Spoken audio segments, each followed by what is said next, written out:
première femme à s'être hissée à la tête du pays le plus puissant économiquement d'Europe et à se maintenir aux commandes pendant 16 ans. L'ex-chancelière fédérale d'Allemagne, Angela Merkel, peut être considérée comme l'une des femmes les plus influentes du monde en ce début du XXIe siècle. D'apparence pourtant simple dans son allure, dans sa mise, généralement vêtue d'ensemble veste-pantalon tout le temps de sa présidence.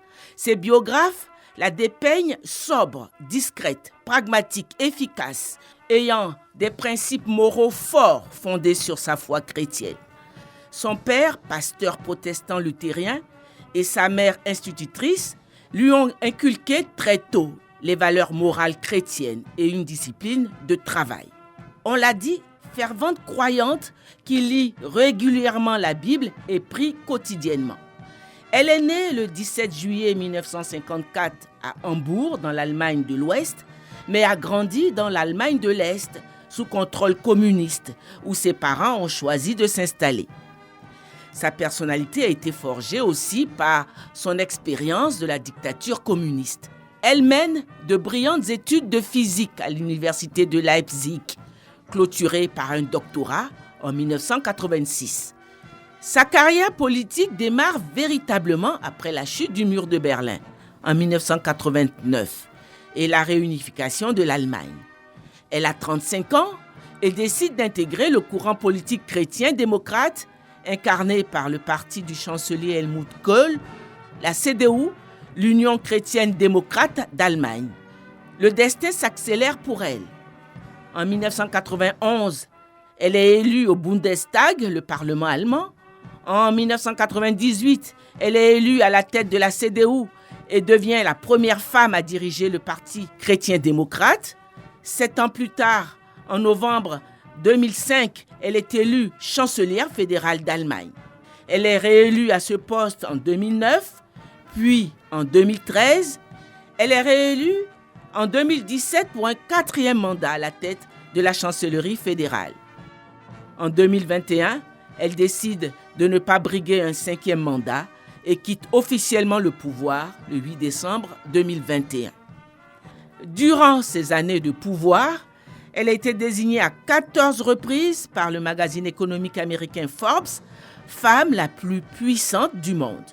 Il va sans dire que les prises de décision de l'ex-chancelière allemande ont impacté le monde occidental, en particulier l'Europe.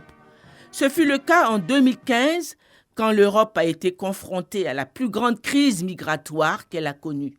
En effet, au plus fort de la guerre civile en Syrie, des millions de réfugiés, en majorité syriens, ont afflué vers l'Europe demandant l'asile.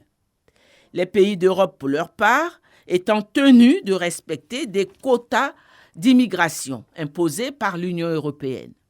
C'est alors que la chancelière Angela Merkel décide de mettre à plat toute cette politique de quotas en ouvrant les frontières de son pays aux nombreux réfugiés qui n'avaient pas trouvé de pays d'accueil. Ce sont 1,5 million de migrants que l'Allemagne a accueillis entre 2015 et 2019 et a tout mis en œuvre pour leur intégration. Cette décision de la chancelière allemande de mettre à plat la politique des quotas d'immigration au sein de l'Union européenne lui a valu de nombreuses contestations, tant en Allemagne même, où elle a perdu ses alliés politiques, qu'au sein des autres pays de l'Union européenne. C'est cette décision empreinte d'un grand humanisme que le jury du prix Félix Houphouët-Boigny UNESCO pour la recherche de la paix salue en décernant le prix 2022 à l'ancienne chancelière fédérale d'Allemagne, Angela Merkel. L'ex-chancelière allemande n'a pas non plus ignoré l'Afrique, alors qu'elle assurait la présidence du G20, le groupe qui rassemble les pays aux économies les plus développées du monde.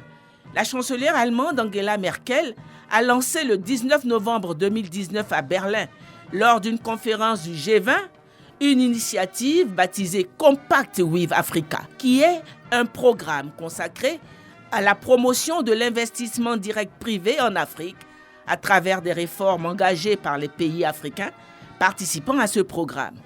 Le président de la République, Alassane Ouattara, ainsi que plusieurs de ses pairs du continent africain ont pris part aux travaux du Compact with Africa. De même, Lors du 5e sommet Union européenne-Union africaine organisé à Abidjan les 29 et 30 novembre 2017, la chancelière allemande Angela Merkel a fait le déplacement pour participer aux travaux. Retirée depuis le 8 décembre 2021 de la scène politique et de la vie publique, l'ex-chancelière allemande Angela Merkel se consacre depuis à la rédaction de ses mémoires politiques.